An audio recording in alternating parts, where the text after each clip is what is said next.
Hey there, I'm Plus Frames, and welcome to the 8th episode of a Mortal Kombat podcast. This isn't technically the 8th episode, because really this episode's not going to be specific to MK at all, but it is the 8th episode of recording, so I'll probably keep that in the title. But again, this episode is not specific to MK. What this episode is a general primer for aspiring fighting game players. So if you're pretty much a complete beginner and you want to make sure you jump in with the right foot forward and have kind of a good mindset, I think I have some tips to help you out. But if you're an intermediate or advanced level player, I don't know if you'll get too much out of this episode, to be honest. Most of the stuff you probably already do and maybe don't even think about at this point. But if you would stick around and maybe give me some feedback on Twitter, let me know if I'm teaching people horribly, or if you recommend what I preach, kind of a thing.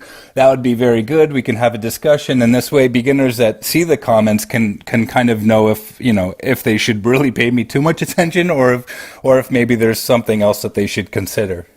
I just want to thank Afraid of the Folly, who's actually the reason why I'm doing this podcast. A couple of weeks ago, he sent me a message that, on Twitter, that he's loving my podcast and he'd like me to do an episode for beginner tips. He doesn't play a lot of fighting games, but he wants to start fresh with MK11, which is honestly awesome. I'm first of all, I'm happy that, you think I can provide something worthwhile to you. But I really like that MK11 is already bringing new faces into the fighting game community, or the FGC as you may have heard it. This is just awesome, and I'm really excited for it. So absolutely, I'm doing this episode. I also, while I'm not a high-level player, and actually I kind of suck, I think I do have some good tips that can help you get on to the right start with the right mindset. Now, I know what you're saying. If I suck, then what gives me the right to kind of tell people how to play? Aren't I going to give them advice that makes them suck too? That hopefully is not the case. I think a lot of the reason why I suck is, first of all, I don't think I started with the right foot.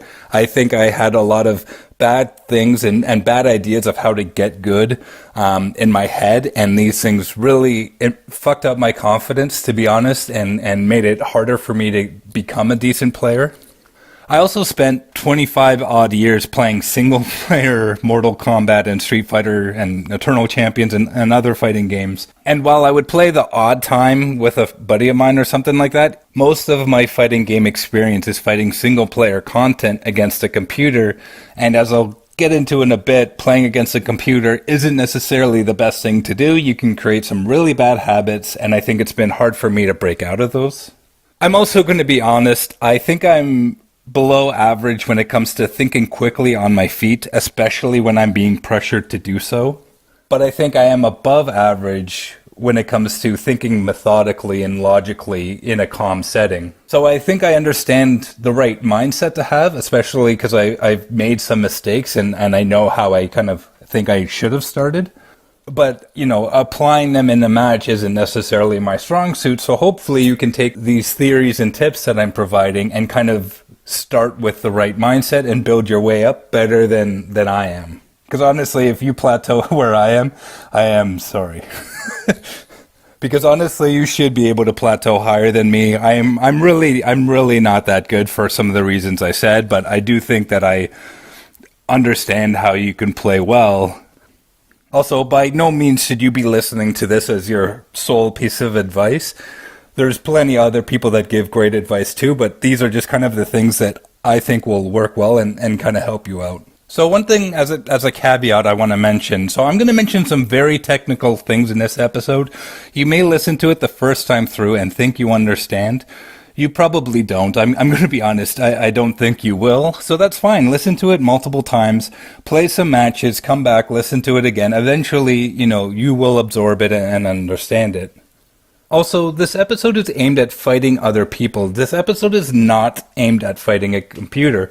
And the reason is that they're really different. If you just want to learn to fight against a computer, pick your character, learn some special moves, learn some combos, and just start fighting the computer on a relatively easy setting, or maybe medium or normal setting, and understand how they play. Most computer or AIs are programmed the same way, and you can usually find some move or trick that kind of cheeses them, that for whatever reason they can't block or punish or hit you for, and they just let you keep getting away with it. So find out what that is. It varies on every game and maybe even based on the character. And you can just keep beating them that way.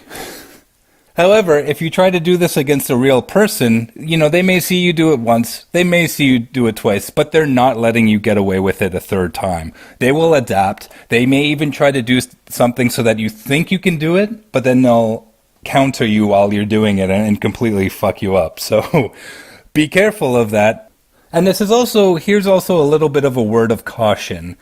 When you're fighting against a computer or an AI, constantly tell yourself that you're fighting against a computer, because the problem is if you realize that a computer, like the AI in Street Fighter V, for example, is really prone to not being able to block or punish your jump and attacks, and you can just keep jumping in with a jump and punch or kick and go into a full combo and do a crazy amount of damage fairly easily, you're going to feel like you can get away with that. And you're going to keep doing that, and that's really going to be the way that you're going to start all of your combos. For an example, when you start getting online and you fight against a person that does not let you do that shit, you're really not going to know what to do. You're not going to be able to start a combo without jumping in because you haven't had the experience and you're not used to it.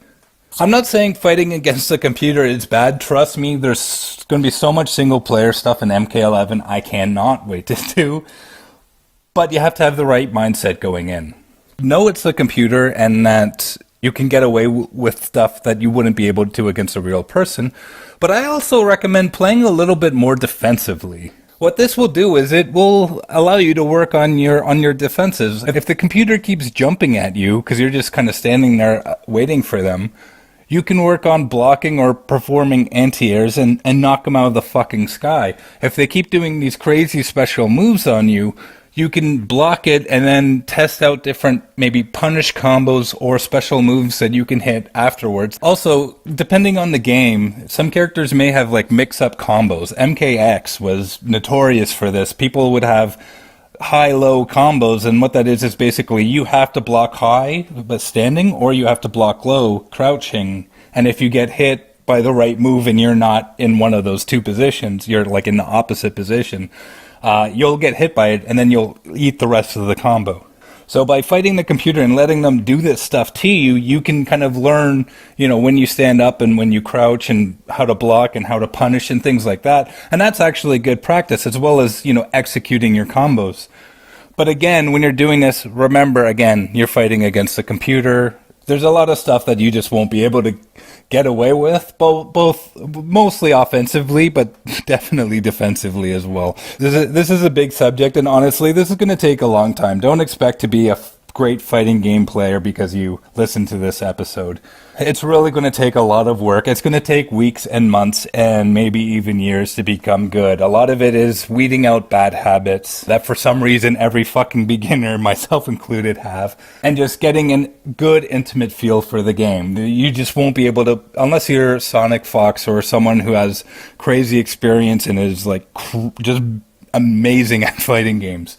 Already, you're not going to be able to pick up a new game and do really well with it. There's a lot of technical stuff to learn. There's a lot of getting the motions down on performing combos and stuff. Like it can just be very difficult. So don't be too hard on yourself and just realize it's going to take a long time. There is no magic quick solution.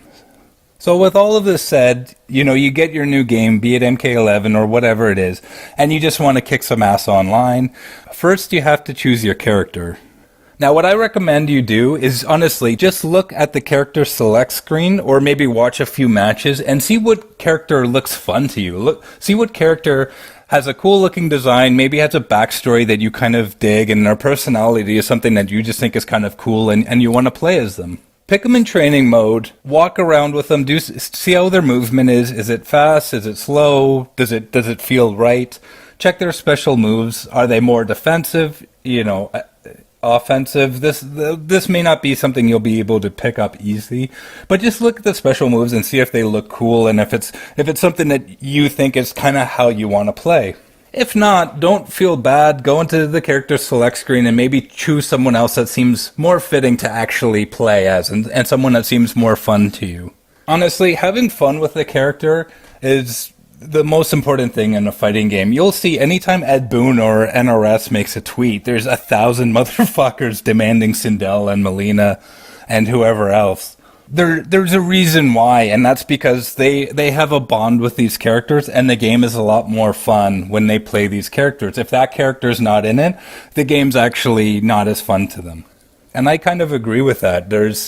I was a huge fan of Street Fighter V. I don't really play it that much anymore, but honestly, for a long time, it took me a really long time to find a character I really gelled with 100%, and I still really haven't found it.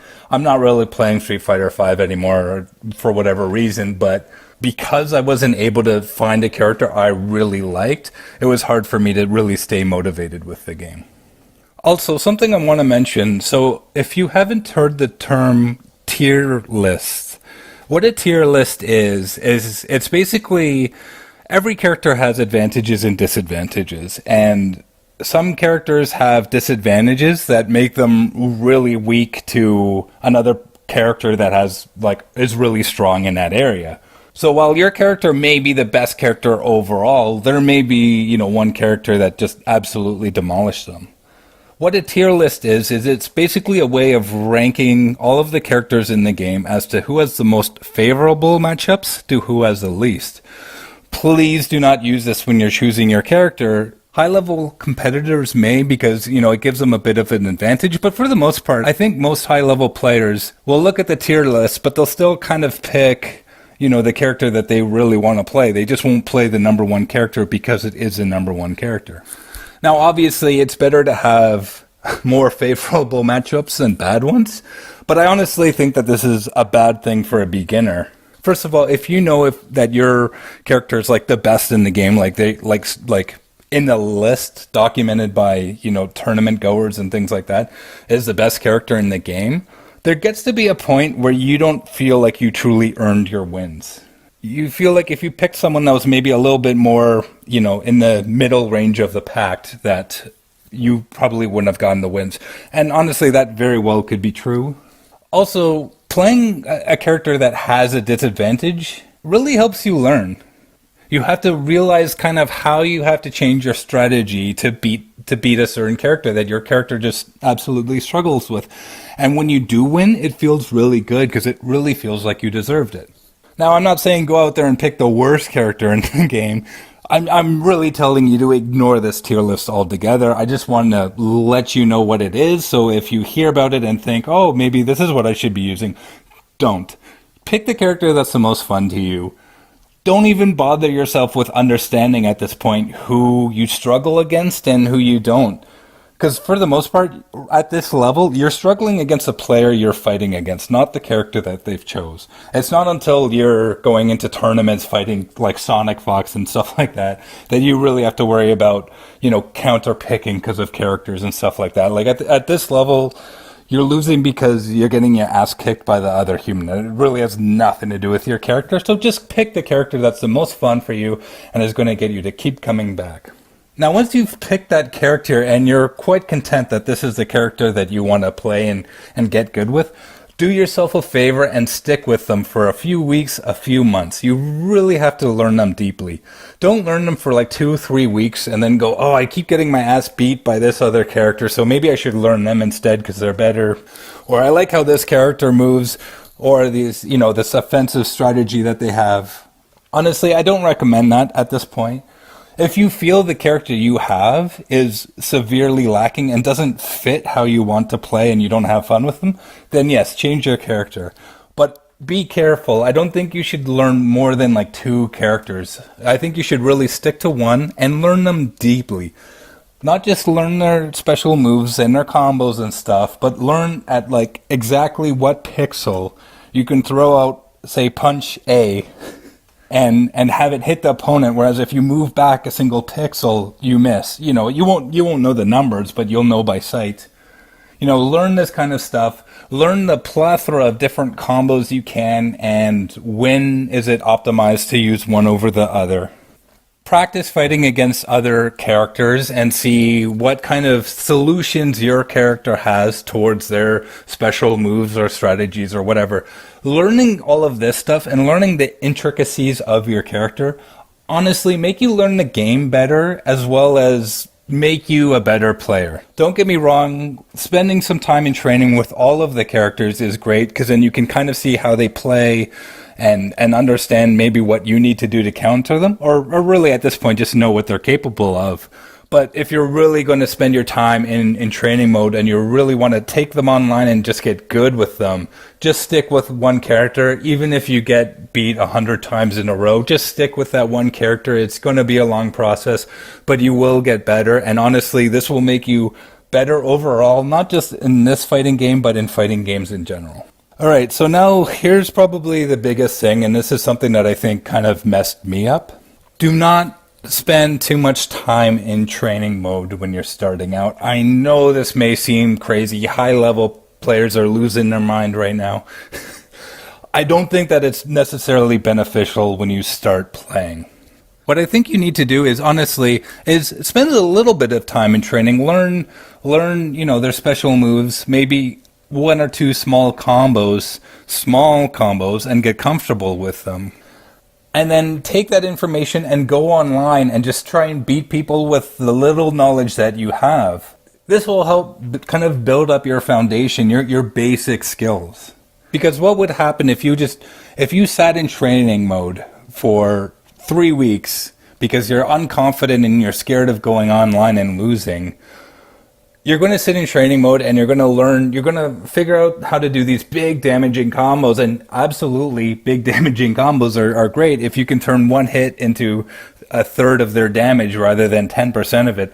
Obviously you want to get as much damage, at every moment that you can. But if you spend all your time trying to do these big combos, first of all, you're doing it against a training dummy. So even getting into that position where you can make that combo, even the first hit of the combo land, is going to be a real challenge. And there's a big difference between landing a combo in a real match and landing a combo in training mode. In training mode, there's no pressure. You're just calm, relaxed. You have all the time in the world. If you drop it, it doesn't matter, whatever. Landing a combo in a real match is so much harder. There's a lot of pressure. You feel like the situation's dire. Your adrenaline's pumping. You're mashing buttons trying to make it happen and stuff like that. It's a completely different mindset. And what's going to happen is if you work in training mode and just learn how to do all of these crazy massive combos, I can guarantee you'll never land them on a real person in a real match. And what's going to happen is you're going to feel like shit. You're going to feel like you can't do nothing. You can't do this combo that you can nail in training mode 9 times out of 10, which is nothing, by the way. And it's really going to fuck up your progression. So honestly, what I recommend is learning a simple combo, probably your combo with the fastest startup move, and I'll get into that a little bit later. Learn that small combo, preferably have it end in a knockdown to where the opponent falls on the ground. And then once you get comfortable actually landing that against a real person in the match, whether it started by a jump and attack or whether it started by punishing, one of their big, powerful special moves that are slow, or you just learn to walk right up and do it on them, that's going to build your confidence. And once you can confidently know that you can execute this small combo, as small as it is, go back into training mode and learn to maybe develop it. See what you can do to make it a little bit more powerful, a little bit more challenging to execute. And then take that into real matches and build yourself off of there. And just do it bit by bit and bit. Learn a slightly more difficult combo in training and practice it. Get comfortable pulling it off in a match. Go back into training, learn a more powerful combo, etc. Doing this is really going to grow your confidence. And honestly, if you can learn how to beat people online with a few special moves and some really simple combos that do 15% damage, honestly, your understanding of how to fight people is better than most beginners. And as you learn those more powerful combos and you get experience to more situations, honestly, you'll be off to a really good start, trust me. Just build your confidence slowly and methodically. Also, just another quick tidbit while I'm on the subject. If you always start your combos the same way in training mode, like you're always jumping in and then doing your combo, it's going to be really hard for you to do your combo otherwise. So that's why I'm recommending you take it online against real people. It will help you not develop those bad habits, and you will learn kind of the different scenarios that you can pull this combo off in and get comfortable doing it. Now, my next tip is stop jumping. I don't know what it is about our minds, but honestly, like anyone that starts a fighting game gets this really bad habit of jumping all of the time, and it becomes really noticeable and easy to punish when you're a more intermediate player. Everyone seems to jump at the same times. I don't know what it is. It's a really bad habit we all have. Trust me, I've had it for years. I still struggle with it. Just learn to stop jumping. I'm not saying don't ever jump. Jump over projectiles, and while someone's stuck in their projectile animation, maybe you can jump in and start a combo on them. But be wary, because they may also pretend to throw fireballs, like do a similar motion and just throw out a kick, and you just see, them do that motion and start like the movement towards doing a projectile, and then you just try to jump, and then they'll punish you for it. Like, people will try to bait you with stuff like this. So you have to be careful. I'm not saying jumping over fireballs is always the best option, but just stop jumping in general. If you two are standing in neutral, which is basically no one's on the offensive or on the defensive, you're just standing there kind of looking at each other, waiting to take your turn, really try not to jump. Get more confident just walking right up to them. You may have to dodge a little in and out, but just get comfortable staying on the ground. Don't feel like you have to jump because, staying on the ground is scary. It is, but you have to work your way out of that habit, out of that mindset. So with that is the other side of the coin, and that's learn your anti-airs. So what an anti-air is in Mortal Kombat, it's typically down 2, which is, the uppercut animation for most characters. Some characters have better anti-air moves than that. In Street Fighter, that's like Ryu's Shoryuken. Every game has anti-airs, and the reason why this is key is that when you fight beginners, again, it's a fucking beginner habit we all have. They're going to jump on you like crazy, so punish the fuck out of them for doing that. And they'll learn that they can't jump at you, and if they're a beginner and they have some of these bad habits I'm talking about, they won't really know what to do next, and you've pretty much won the match just by letting them know that they can't jump in on you so easily. So learn your anti-airs. My next tip is, this is going to be something that's hard to grasp. A lot of us have pride and kind of our egos get in the way of truly understanding this, but it is absolutely true. Every single loss is your own fault. You may end a match and going, God, this motherfucker keeps spamming this goddamn move. It's so cheap. There's nothing I can do about it. I refuse to believe that, especially in this modern age where fighting games are meant to be balanced and there's not going to be characters that are too much stronger than other characters. There's not going to be moves like this that you just can't find a way around or punish. You just haven't discovered it yet. What you need to ask yourself, if someone's doing a special move on you and you keep getting fucking hit by it, do you try blocking it? After you block it, can you throw out some sort of an attack, be it your quickest punch or some armored special move or something that will hit them? If you've tried all of that and none of that works, next time they do the special move, try to jump. Try to jump over them. Try to jump over it if it's a projectile. Try to duck it if you can. Try to if it's like a dashing move where they like Sub-Zero slide, for instance. Try to just neutral jump. Jump straight up in the air and see if you can come down and land basically on top of them with a jump kick and kick them.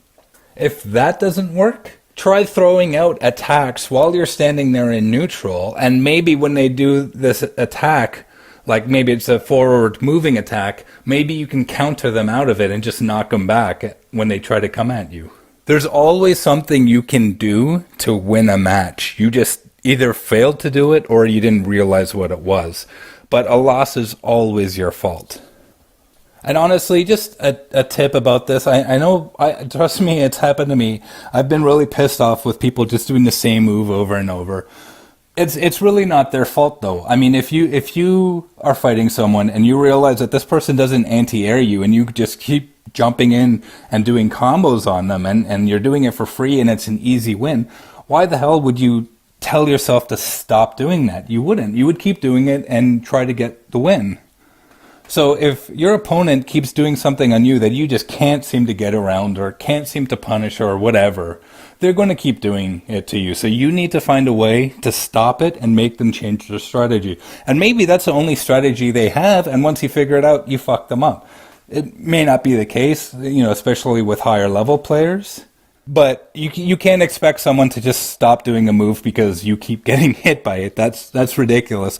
Learn how to prevent getting hit by this move and stop blaming your loss on that move. The loss is honestly your own fault. I'm sorry. When you're really pissed off, this isn't advice you want to hear, and trust me, I know, but it's the truth.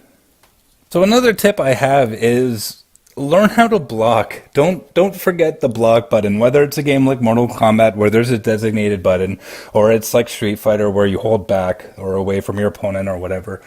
Do not forget to block. Honestly, beginners love just throwing out these like big powerful moves without any consideration as to what you're doing. And if you're able to block it, for the most part, you can punish these moves. I'll get into that a little bit later. But a lot of special moves, if blocked, leave you open to be attacked. Now, if it's a move where you spend like a bar of offensive meter, it may be a little different. Just because your opponent is kind of spending some of their resources to do this move, it should be maybe a little bit safer because they're giving up something for it. But a lot of like non-EX or whatever, non-metered special moves are something you can punish. So learn to block and then hit them afterwards. And again, I'll get more into the technical explanation of this later. Also, just a tip about this blocking thing. Don't think that it's okay to just stand there and block, because it's not. If you don't know, most fighting games are done sort of in a similar strategy to rock, paper, scissors, where a punch or an attack will not hit a blocking opponent. But if someone's blocking, you can usually walk up and throw them. So if you just stand there blocking, expect people to come up and throw you. Also, if it's a game where there's mix-ups, you're sitting there crouch blocking, someone will just come in and do an overhead or a jumping attack or something like that. And if you're fighting against someone that's a lot better than you, they'll really know how to open you up. And you'll basically, even though you're blocking, you're basically just standing there allowing yourself to get hit. So don't just stand there and block. I just mean, remember that blocking, you have to move around a lot, but just remember that blocking is definitely, it's probably in most cases more important than an actual attack button. I'm not saying you should do it more than an attack button, but just, it's very important. People beginners honestly just seem to forget that, and they just swing for the fences all the time and never stop pressing buttons.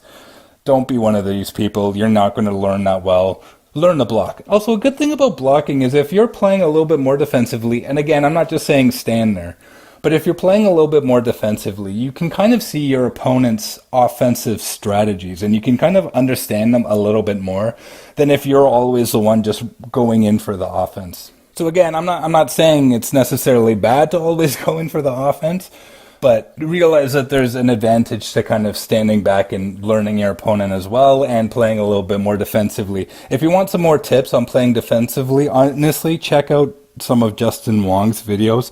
If you don't know who Justin Wong is, he's probably in the top 5 of fighting game players ever. And he's very good at what's called lane play, which is more just kind of holding it back and playing more defensively and punishing your opponent. He is one of the best players at that, and he's very good at providing tips to beginners and explaining stuff in an understandable way. So check him out, honestly, if you haven't already. Now, another thing, this is a little bit more intermediate, but it should be something that you should be focused on. There's a huge part of fighting games is what's known as basically space control, where you and where your opponent are on the screen. The first little thing is some characters are designed to be at a certain range from their opponent. Some people are best at the very end of the screen. Some are best within kind of a jump kick sort of a range, and some are best like right up in their opponent's face or just a little bit like outside of their attack range is more likely.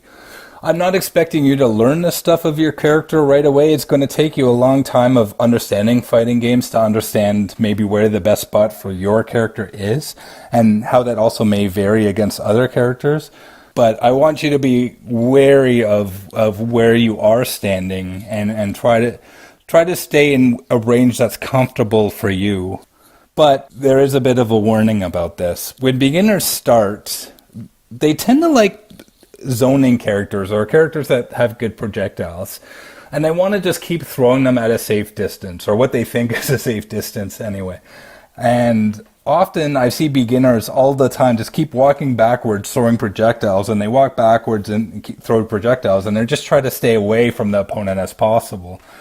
This is a terrible thing you can do, because a stage in a fighting game is kind of like a boxing match. If you walk yourself into the corner, you really have nowhere to go but forward, and guess what? I bet you your opponent's standing right there. So you don't want to be in the corner. You want to be able to move back if you can. You want to be able to move forward if you can. If your back's against a wall too, they will feel like they have the opportunity to come at you because you can't go anywhere. So they're going to apply a lot of pressure on you.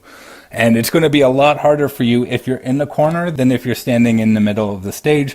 It will also obviously be better for you if they're in the corner and you're pressuring them. So what you want to do is always kind of try and walk them down. Try to push them to be scared and want to walk back themselves.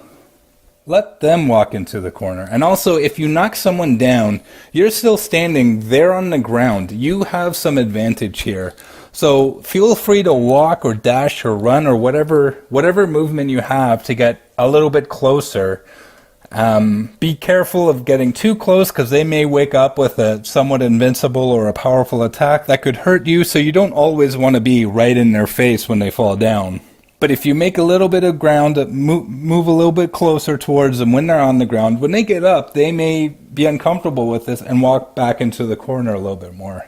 Trust me, space control, and this really is an intermediate topic, but I just want you to be kind of wary of it now. Space control is honestly one of the biggest things in a fighting game. High-level players are crazy at this. So just understand it and just pay attention. Try not to walk backwards unless you really have to, but just pay attention to it. And, you know, it's always better to walk forward than walking backwards, even if walking forwards is scary. Just keep it in mind, okay? So now the next tip is I'm going to provide a basic understanding of frames and frame data. Now, I'm going to be very wary about this, because if you worry about this too much, it can really fuck up your game. You know, a lot of this stuff you don't really need to know until you're a high-level player. But I do think it's good to have a very, very, very basic understanding of what frames and the more important part of frame data. So I'm going to be careful with this one and try to stick with me. You may have to listen to it a few times to truly get it. It's complicated, but I'm going to try and make it as straightforward and simple as I can. So essentially a fighting game works on animation, right? And how the animation is broken up in fighting games is usually 60 frames of animation per second. So if you've seen an animation flip book of like a horse running, you know that there are multiple pages that make up this animation. There may be like say a 10 frame span where there's like 10 different pages, and each page progresses the animation a little bit. And say the first page is the horse's hoof is on the ground, and then by the 10th page, you know, its foot is all the way up to its highest point, and then over the next 10 frames, you know, it goes back down to the ground. This is essentially how frames of an attack in a fighting game work. There are frames of animation that make up the moves that you are seeing. Now, what frame data is it basically explains how many frames of animation there are within certain points or maybe events of an attack. So an attack has a couple different events or points of it. There's kind of the startup animation where, you know, you're winding up for the punch and you're kind of throwing it, but it's not really at its full extent yet. There's a point where it's like at its full extent point where it would hit your opponent, and then there's kind of the part where you're, okay, the punch has been thrown, now you're kind of recovering back to your normal kind of idle stance. These are the main events within this frame data that I'm going to talk about. So the startup animation, again, imagine Scorpion is standing in his idle stance, and he starts throwing a punch, and he's extending his arm from his body forward. The punch isn't at its end point yet, and at that point, while it's moving there, it won't hurt you. But with every single frame of animation, it gets a little bit closer and a little bit closer to the full range of the punch that could hit you. These animations, where you're in this kind of wind-up phase, is known as startup animations or startup frames. Once the animation reaches the point where it's like fully extended and it could hit you, in theory, this is kind of general speaking, this is known as the active frames, because the hurtful part of the animation, or the part that can hit you, is active. Now, after the punch is done, Scorpion starts recovering back to his normal idle stance. And as he's doing this, he's pulling his arm back to the side of his body. During this time, Scorpion cannot do any other movements. He is stuck in this kind of animation of pulling himself back to his normal idle stance. These are known as recovery frames. He is recovering from the move. So with the understanding of these different kind of pieces of frame data, the startup frames, the active frames, and the recovery frames, you can kind of get a feel for how the different moves work. Hopefully you can kind of visualize it. Now, what I think is probably most crucial for you now is learn which of your character's moves are the fastest. So to do this, look at your character's frame data, which you can find in-game in MK11. I think it's in the custom variation area, or maybe even just the options. Basically, the move with the least amount of startup frames, or the lowest number listed, is your character's fastest move, as it takes the least amount of time for that move to reach its active frames, or the point where it would hit or make contact with the opponent. Also, just as a technicality, and this, you may not understand why I'm even bothering mentioning it now, but I just feel like I kind of have to.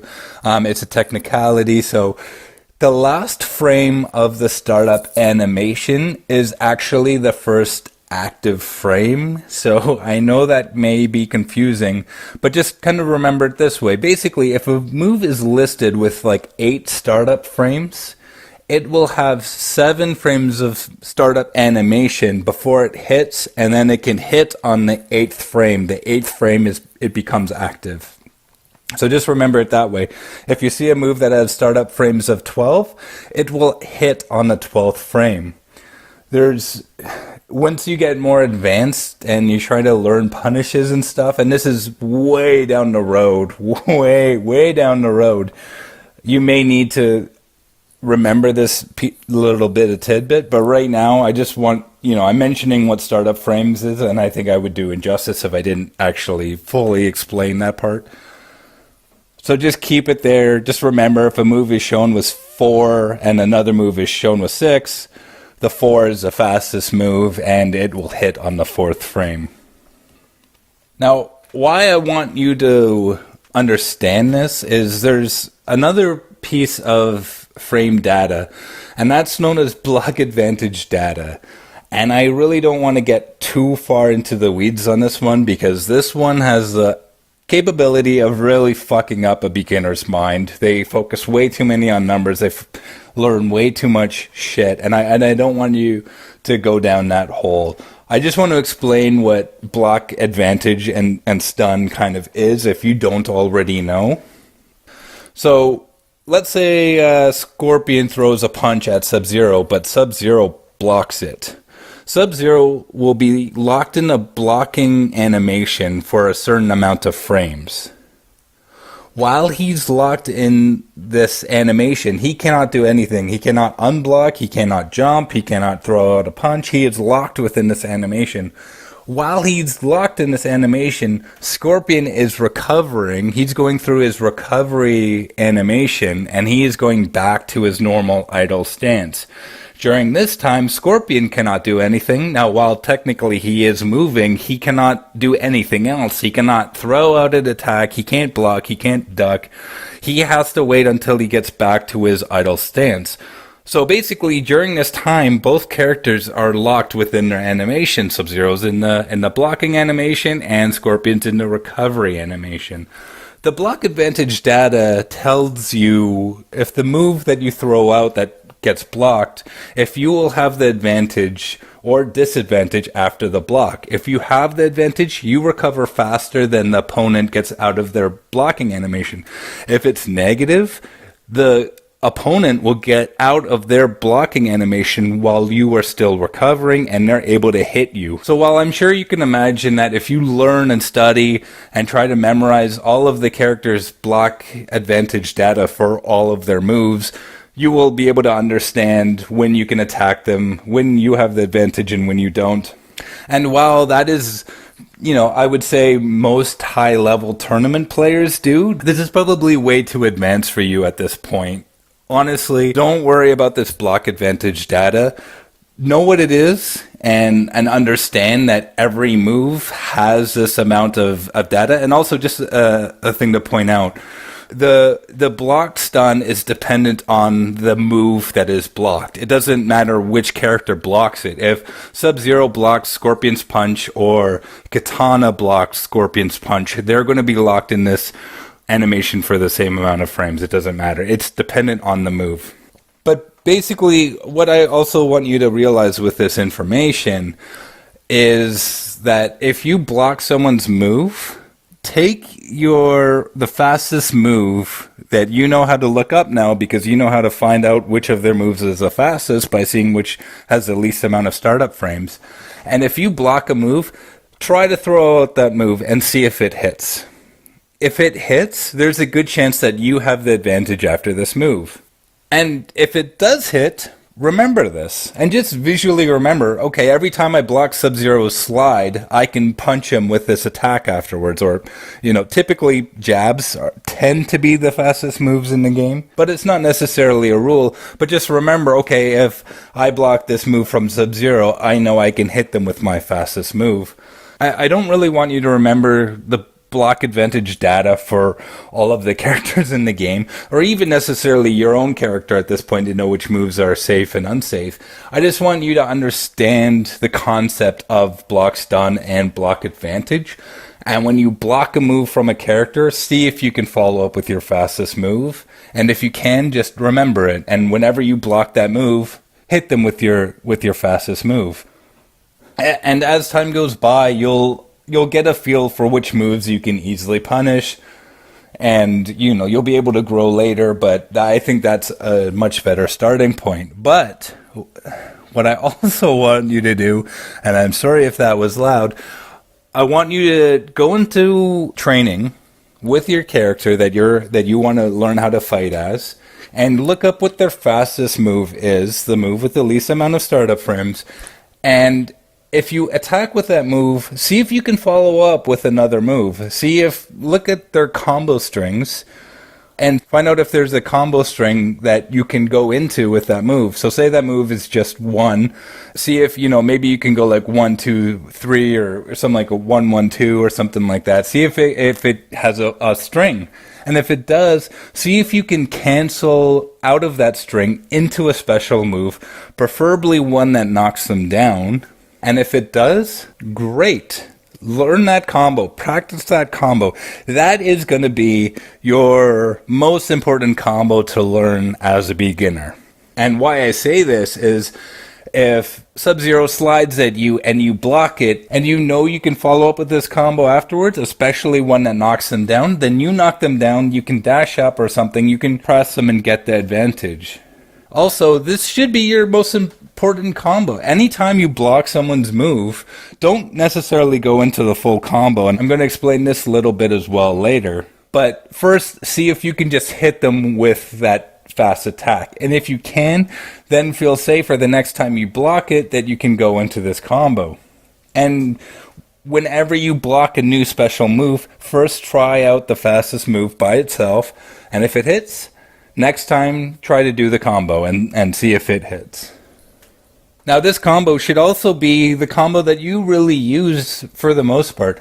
If you jump in on someone, for now, just learn to use this combo. Get comfortable doing this combo, because right now, this is going to be really your most important combo in the game. As you progress, maybe you could learn a better combo that you can do if you jump in or something like this. But really, this combo is what you're going to be using most of the time. It's your fastest combo. It's the easiest way really to start a combo, because it starts with your fastest attack.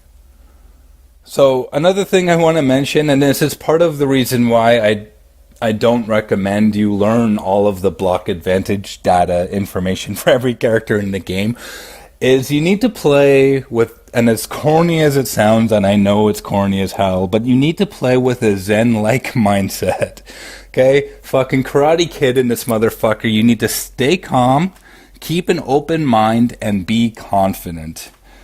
All of these things are, honestly, these are the most important things to do well in a fighting game. And these things are going to be incredibly hard for you while you're a beginner. Especially if you try to pile too much on yourself at this time. If you try to remember all of this block advantage data and you're constantly doing mathematics in your head.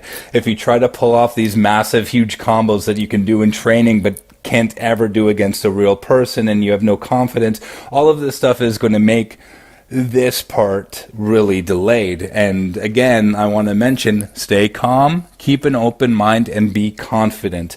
And the reason why this is so important is if you're calm compared to if you're agitated or frustrated or pressured, there's a significantly increased chance that you're going to drop combos and you're going to drop moves. And the reason for this is your adrenaline's pumping. You're just so anxious to beat the shit out of your opponent that you're not focused on your abilities.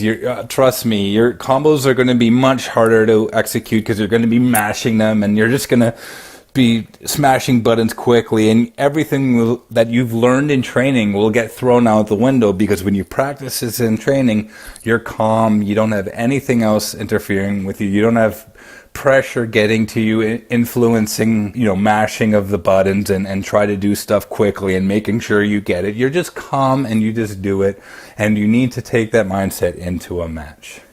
The reason why I say keep an open mind is, and I don't mean open mind as in, I kind of actually I do. I mean this in two sort of ways.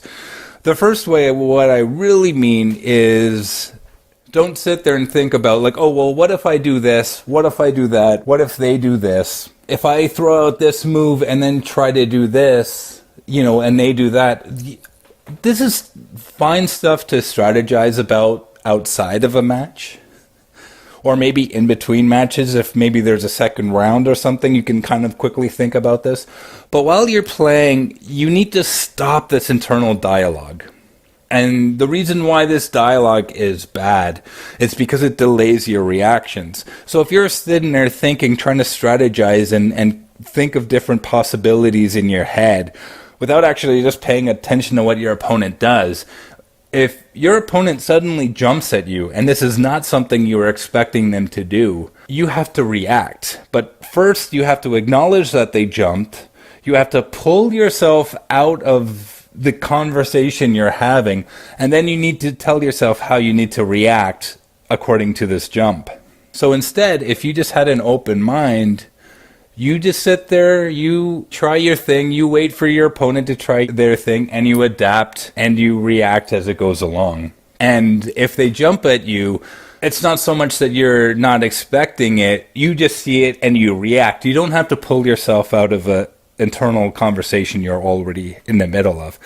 Now, while this seems like, well, but it is just an internal conversation, there's not much of a delay there. It sounds like that. But remember what I mentioned in the frame data section, where fighting games work in 60 frames per second. A single frame, a 60th of a second, could be the difference between your attack hitting and you getting hit. So a millisecond delay is absolutely critical in a fighting game. So you don't want any delay. Plus, if you're more open and you're keeping more of an open mind and you're not having this internal dialogue, I find personally, out of experience, it's easier to understand what your opponent wants to do. It's just easier to understand their strategy. Whereas if you're always having this internal dialogue, it's kind of like they always surprise you kind of a thing.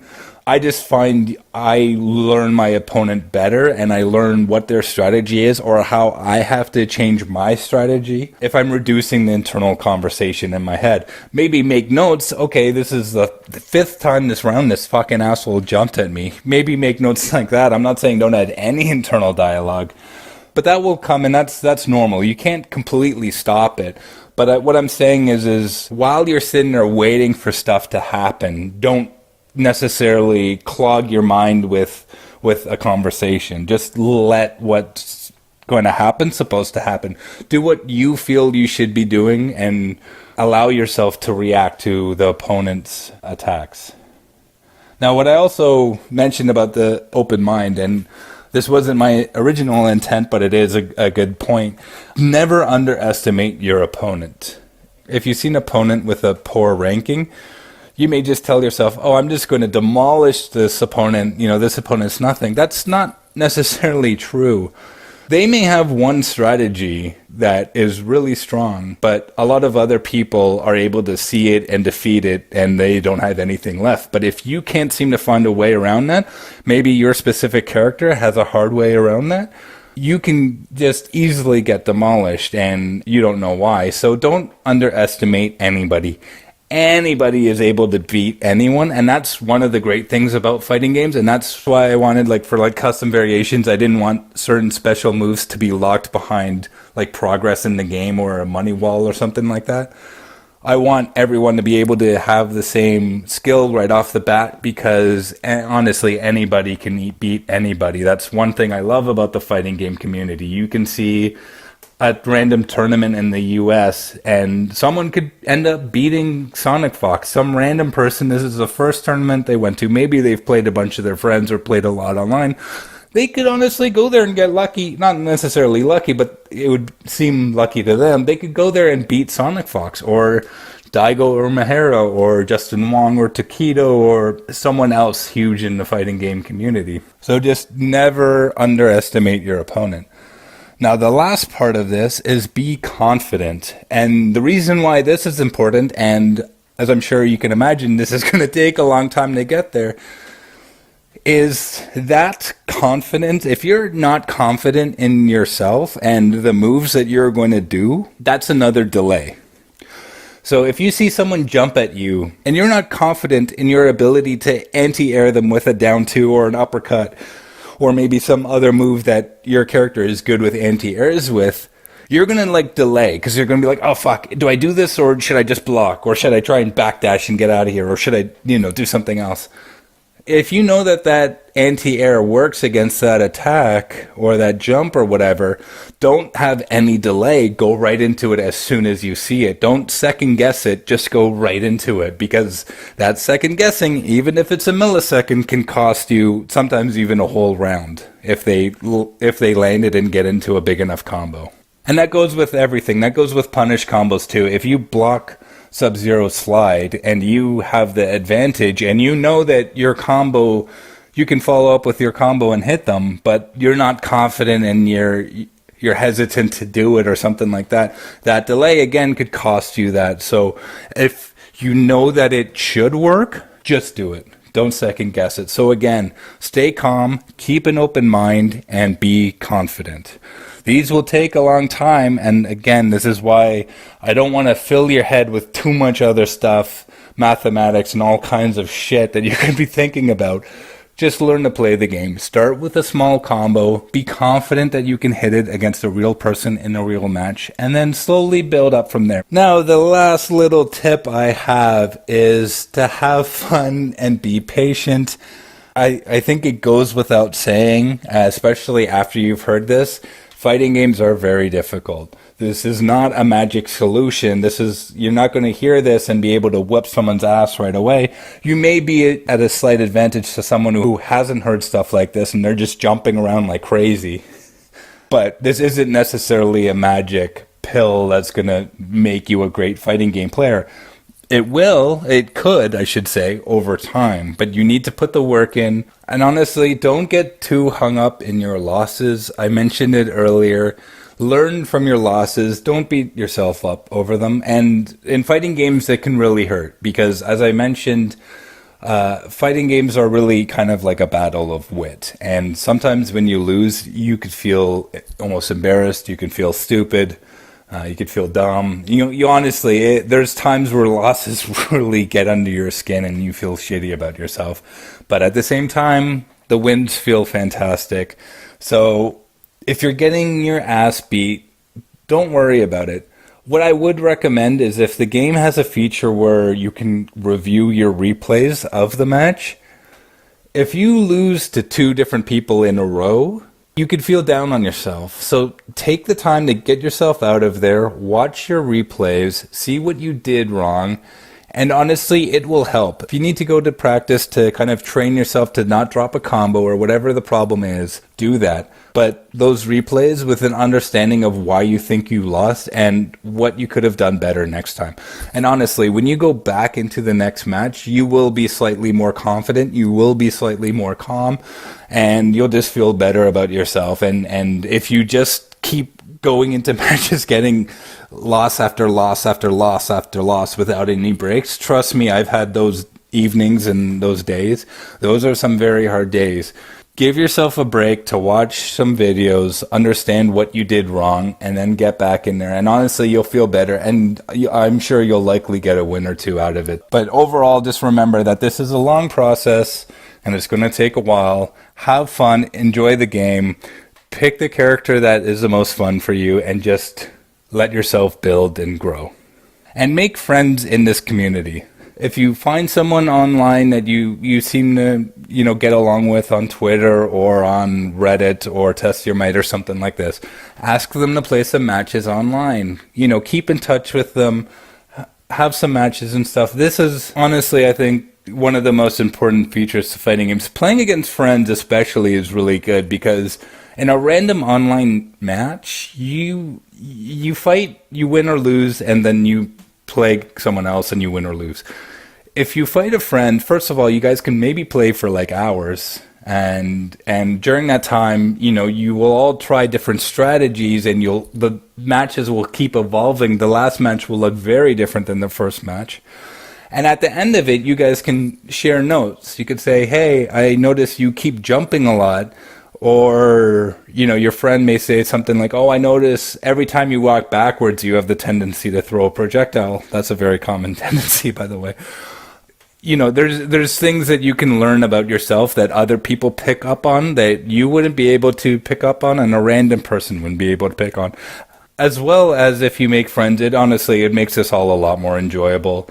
Get out there, be a part of the community, be a friendly part of the community, and make friends, and you'll really love this game. Even if you keep getting your ass beat, you'll like the fighting game community for what it is. You'll feel like you found some place where you belong, and it can be a really great place for you, but you need to have the right mindset, be friendly, and just have fun. The only really other thing I want to mention is hit confirms. What a hit confirm is, and a hit confirm is actually pretty important for a beginner. Typically speaking, special moves, especially special moves that are like normal, meterless, or unamplified special attacks, are usually unsafe on block. So if you throw out like Sub-Zero Slide against a blocking opponent, you are likely to eat a punish combo after that. So what hit confirming is it's when you start doing your combo, most combos follow the same routine. You do a couple punches or whatever, a couple normal attacks, and then you cancel into a special move. If you're doing this combo against a blocking opponent and you continue into the special move, you're probably going to get punished afterwards because, the special move is likely unsafe. So what hit confirming is it's confirming whether the first attack of the combo hit or is blocked. So let's say a combo has 3 normal attacks and then you cancel into your special move. You do the first attack of the combo, maybe such as your fastest one that I was talking about. And if you see that the first attack, you keep doing, like the way the combos work in MK and NRS games anyway, is it's basically like dial a combo. Like you just press 3 buttons in a quick succession, and you don't necessarily have to time them based on when they attack. Or you just kind of press them quickly, right? What you do is you press those, say, 3 attack buttons, but you look and pay attention to if the first punch or kick or whatever, the first attack hit or is blocked. During this time, you will still be pressing the rest of the buttons, but pay attention to if it hit or blocked, and then cancel into the special move only if the first attack hit.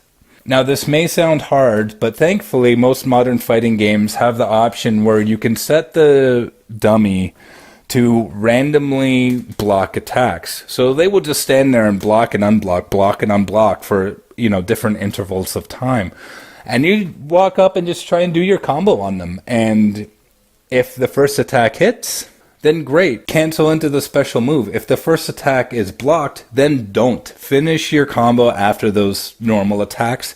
Do not cancel into your special move. That's not to say that the normal attacks themselves are likely completely safe either, but they're usually more safer than the special attack is.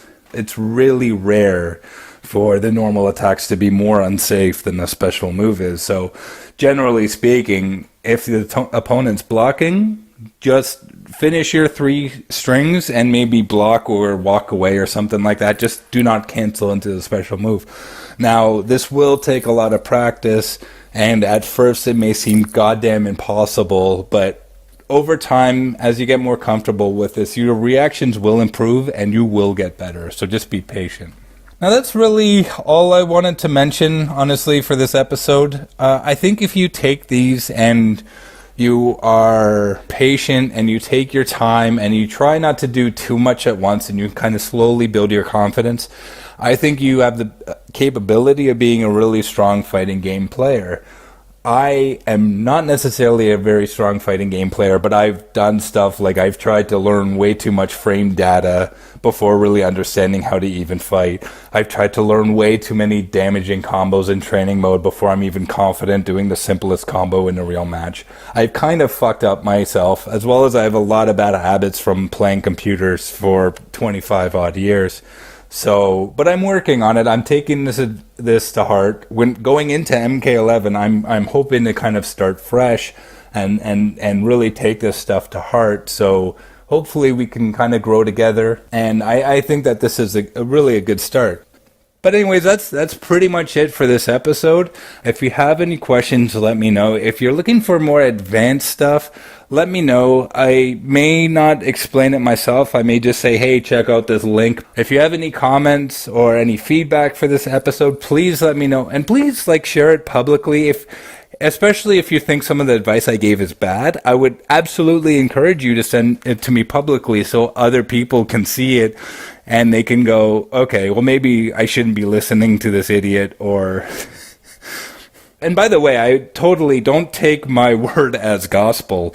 Watch other stuff, pay attention to various different resources, and just absorb it all like a sponge.